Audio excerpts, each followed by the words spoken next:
जय जगन्नाथ बंधुगण आज भिडियो आम जानिबा सूर्य को जल अर्पण करिवारे आम मानकु केउ लाभ मिली थाए एवं तार किछि नियम से विषय रे आज आलोचना करिबा। बंधुगण आपण माने तो देखिथिबे एवं जानिथिबे प्रत्येक व्यक्ति सूर्योदय समय रे सूर्य देवता को जल समर्पण करिथांती एवं तार किछि लाभ थिबारु से माने भगवान को पाखरे जल अर्पण करिथांती। आपण मान तो रामायण देखिथिबे प्रभु श्रीराम जेतेबेले 14 वर्ष वनवास रे बुलुथिबे सेतेबेले प्रत्येक दिन समुद्र रे गाधोई सूर्य देवता को जल अर्पण करिथांती। सूर्य देवता को जल अर्पण कले आम शरीर रे विभिन्न प्रकार रोगरु मुक्ति मिली थाए।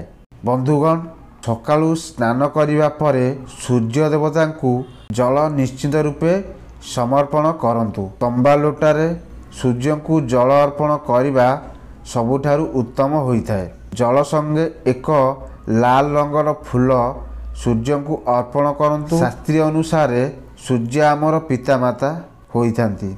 जदि समाज रे आपण सम्मान प्रतिष्ठा लाभ करिया पई चाहुचंती तेबे सूर्य को जल निश्चित दियंतु। जदि आपण माने गवर्नमेंट जॉब पई चेष्टा करछंती तेबे आपणकर सूर्य निश्चित रूपे स्ट्रांग हेबा दरकार।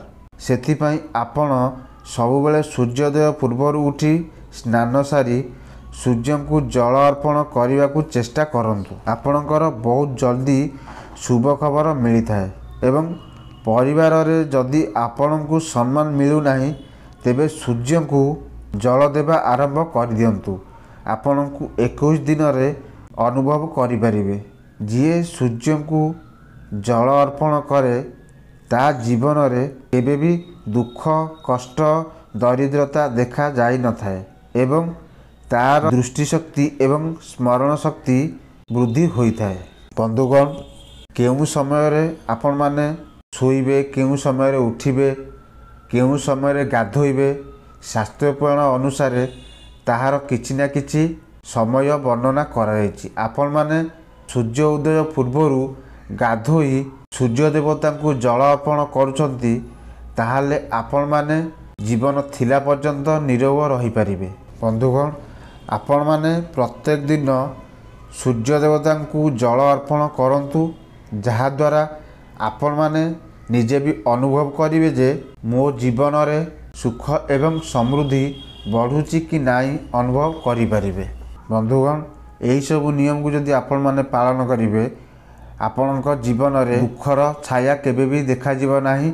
आपण सब बेले सुख शांति रे दिन कटाई पारिबे। बंधुगण आपण मानक जदि ये वीडियो भल लागि थाए ताहले प्लीज चैनल को सब्सक्राइब करी बेल आइकन को दबाई दियंतु जहा द्वारा मु जेकोसी वीडियो अपलोड करी आपण माने सर्वप्रथम देखि परिबे। पुणी गोटे नुआ वीडियो रे देखा हबा। जय जगन्नाथ।